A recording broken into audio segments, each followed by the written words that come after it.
ರಾಜ್ಯದಲ್ಲಿ ಬೇಲಿಯೇ ಎದ್ದು ಹೊಲಮೈದಂತ ಪರಿಸ್ಥಿತಿ ನಿರ್ಮಾಣ ಆಗಿದೆ. ಆರಕ್ಷಕರೇ ಭಕ್ಷಕರಾಗ್ತಿದ್ದಾರೆ. ಬೆಂಗಳೂರಿನಲ್ಲಿ ಇದೀಗ ಮತ್ತೊಬ್ಬ ಪೊಲೀಸರ ವಿರುದ್ಧ ಕಳ್ಳತನದ ಆರೋಪಿಯ ಲಕ್ಷಾಂತರ ಹಣವನ್ನೇ ಎಗರಿಸಿದ್ದಾರಂತೆ ಪೊಲೀಸರು. ಹೆಡ್ ಕಾನ್ಸ್ಟೇಬಲ್ ಜಬೀವುಲ್ಲಾ ವಿರುದ್ಧ ಈ ರೀತಿಯ ಆರೋಪ ಕೇಳಿ ಬಂದಿದೆ. ಸೈಬರ್ ಪ್ರಕರಣದ ಆರೋಪಿ ಬಂಧನದ ವೇಳೆ ಹಣ ಕಳ್ಳತನ ಮಾಡಲಾಗಿದೆ ಎನ್ನುವಂತ ಆರೋಪ ಇದು. ಸಿಸಿಬಿ ಸೈಬರ್ ಪೊಲೀಸರಿಂದ ಬಂಧನವಾಗಿದ್ದಂತ ಓರ್ವ ಆರೋಪಿ ಇದೇ ವೇಳೆ ಕಾರಿನಲ್ಲಿನ ಬ್ಯಾಗ್ನಲ್ಲಿ 11 ಲಕ್ಷವನ್ನ ಇಟ್ಟಿರ್ತಾನೆ ಆರೋಪಿ. ಕಾರಿನಲ್ಲಿ ಇಟ್ಟಿದ್ದಂತ ಹಣದ ಬ್ಯಾಗ್ ಅನ್ನ ಹೆಡ್ ಕಾನ್ಸ್ಟೇಬಲ್ ಕದ್ದಿದ್ದಾನೆ ಅಂತ ಹೇಳಲಾಗ್ತಾ ಇದೆ.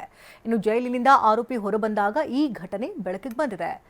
ಆರೋಪಿ ಪ್ರಶ್ನೆಗೆ ಗಾಬರಿಗೊಂಡು ಪೊಲೀಸರಿಂದ ಪರಿಶೀಲನೆ ಕೂಡ ನಡೆಸಲಾಯಿತು. ಹಣದ ಬ್ಯಾಗ್ ಜಬೀವುಲ್ಲಾ ತೆಗೆದುಕೊಂಡು ಹೋಗಿದ್ದು ಬೆಳಕಿಗೆ ಬಂದಿದೆ.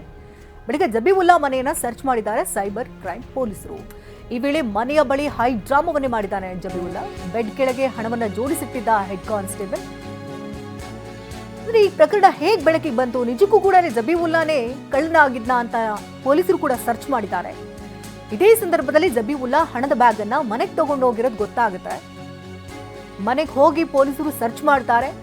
ಆ ಸಂದರ್ಭದಲ್ಲಿ ದೊಡ್ಡ ಹೈ ಡ್ರಾಮಾವೇ ನಡೆಯುತ್ತೆ. ಬೆಡ್ ಕೆಳಗೆ ಹಣವನ್ನ ಜೋಡಿಸಿಟ್ಟಿರ್ತಾನೆ ಹೆಡ್ ಕಾನ್ಸ್ಟೇಬಲ್. ಕದ್ದ ಹಣದಲ್ಲಿ ಪತ್ನಿಗೆ ಒಡವೆಗೆ ಕೂಡ ಕೊಡಿಸಿರ್ತಾನೆ ಹೆಡ್ ಕಾನ್ಸ್ಟೇಬಲ್. ಸದ್ಯ 2 ಲಕ್ಷ ಹಣ ವಾಪಸ್ ಕೊಟ್ಟಿದ್ದಾನೆ ಜಬೀವುಲ್ಲಾ. ಇನ್ನು ಉಳಿದ ಹಣ ವಾಪಸ್ ಕೊಡುವಂತೆ ಪೊಲೀಸರಿಂದ ತಾಕೀತು ಮಾಡಲಾಗಿದ್ದು ಘಟನೆ ಬಗ್ಗೆ ಮೇಲಧಿಕಾರಿಗಳಿಗೆ ಮಾಹಿತಿಯನ್ನು ನೀಡಲಾಗಿದೆ.